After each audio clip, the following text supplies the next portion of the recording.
Doctor صاحب، درود مکاشفہ اس عمل کو کہتے ہیں جس کے ذریعے سے کچھ غیبی چیزوں کا قلب میں ظہور ہو یا قلب میں اس کی معرفت حاصل ہو۔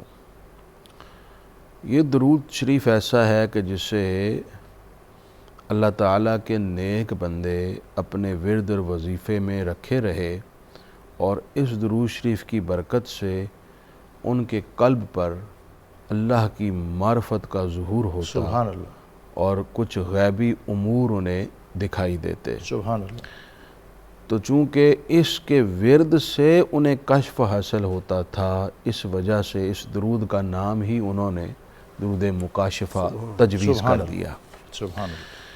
درود مکاشفہ اس لحاظ سے بھی اہم ہے کہ اس کے عاملین جو اہل اللہ تھے انہوں نے کہا کہ اس درود شریف کے مسلسل وظیفہ و ورد سے ہمیں متعدد انبیاء کی زیارت بھی ہوئی، اللہ اکبر، سبحان اللہ، کیونکہ اس درود میں سید عالمین صلی اللہ علیہ وآلہ وسلم کے ساتھ ساتھ متعدد انبیاء پر درود و سلام پیش کیا گیا، اور پھر اطلاق اور عموم رکھتے ہوئے تمام انبیاء کرام علیہ السلام کا بھی ذکر کر کے ان کی خدمت میں درود بھیجا گیا۔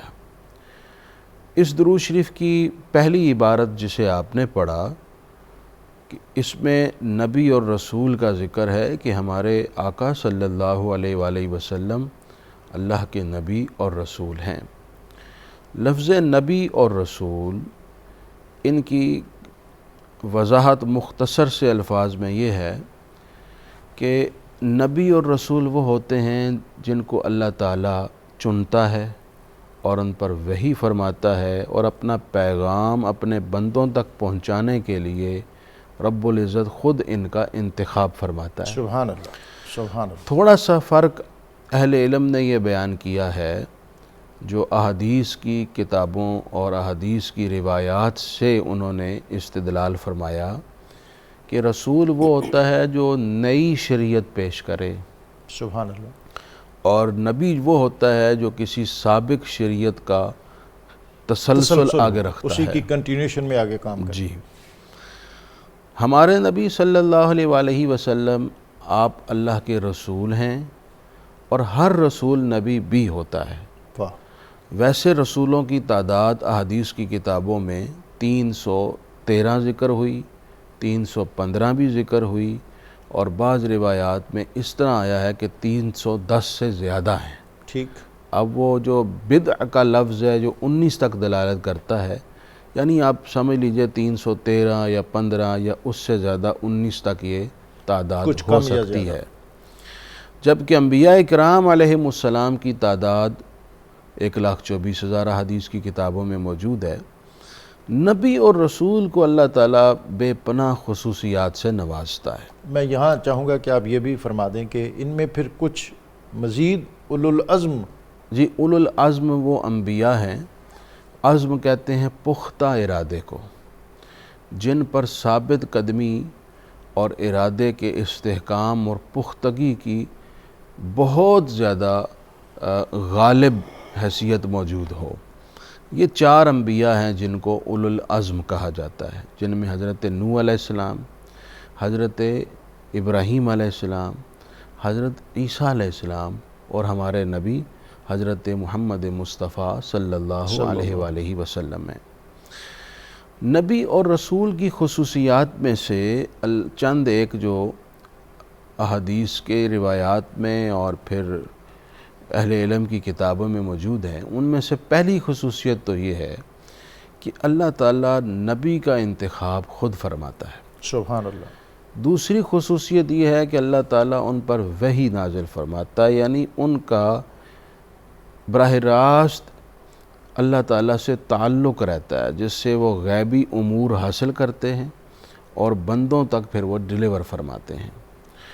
تیسری چیز یہ ہے کہ نبی کا معصوم ہونا لازم ہوتا ہے، جسے عصمت انبیاء کے الفاظ سے ہم یاد کرتے ہیں۔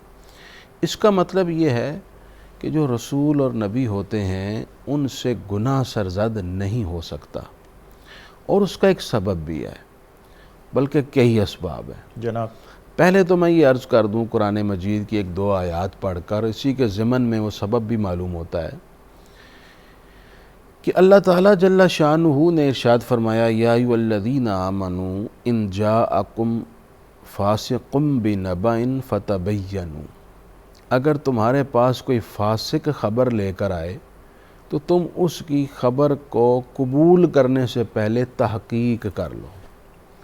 تو جس سے گناہ کا صادر ہونا ثابت ہو جائے اس کی خبر بلا تحقیق قبول نہیں کی جاتی، نہیں کی جا سکتی، جبکہ انبیاء کرام کی اخبار اور ان کے بتائی ہوئی باتیں بلا تحقیق اور بلا شہادت کے قبول کرنا واجب ہوتا ہے، واجب لازم ہے۔ لازم ہے۔ تو اگر ان کی گفتگو ہی مشکوک ہو بسبب معاصی کے، تو پھر وہ کیسے بندوں پر الزامی احکام فرمائیں گے کہ یہ اللہ نے فرمایا، اور لوگ کیسے قبول کریں گے؟ اس لیے لازم ہے کہ گناہوں کا صدور ان کی ذات سے بالکل نہ ہو سکتا ہو، تاکہ ان کے اقوال اور احکام اور تعلیمات کو الزامی طور پر قبول کیا جا سکے۔ سبحان اللہ۔ اس لیے اللہ تعالیٰ انبیاء کو معصوم رکھتا ہے، اور نبی پاک علیہ السلام کے حوالے سے خود رب العزت نے یوں فرمایا کہ ان کنتم تحبون اللہ فاتبعونی یحببکم اللہ، کہ اگر تم اللہ کے محبوب بننا چاہتے ہو تو میری اطاعت کرو۔ من یطع الرسول فقد اطاع اللہ، جس نے رسول اللہ کی اطاعت کی اس نے اللہ کی اطاعت کی۔ اب دیکھیے ان دونوں آیات میں اللہ تعالیٰ نے عموم اور اطلاق کے ساتھ یہ ارشاد فرمایا کہ تم پر رسول اللہ کی اطاعت واجب ہے، اور رسول اللہ کی اطاعت کا واجب ہونا اسی صورت میں قابل عمل ہوگا کہ جو وہ کر رہے ہیں اور جو وہ کہہ رہے ہیں وہ ہر قسم کی غلطی اور غلطی کے امکان سے بھی پاک ہو، مبرہ ہو، تبھی تو ان کی ہر حال میں اتباع لازم ہوگی، اطاعت لازم ہوگی۔ اگر احتمال ہو غلطی کا تو پھر تو ہر حال میں اتباع اور اطاعت کا لازم ہونا یہ قابل امر نہیں ٹھہرتا۔ اس لیے رسول اللہ صلی اللہ علیہ وسلم معصوم عن الخطا ہیں، اور ہر طرح کی کجی اور کمی ان کی ذات سے دور رکھی گئی ہے۔ تو یہ بھی نبی کی دوسری خصوصیت۔ تیسری خصوصیت معجزہ ہے، چوتھی خصوصیت ولایت تکوینی اور تشریعی ہے جو اللہ رب العزت انہیں عطا فرماتا ہے، اور متعدد بے شمار خصوصیات ہیں، بلکہ سمجھ لیجئے ان کا وجود ایسا ہے کہ اللہ تعالیٰ نے ہر طرح کا کمال ان کی ذات میں جمع فرما دیا۔ سبحان اللہ۔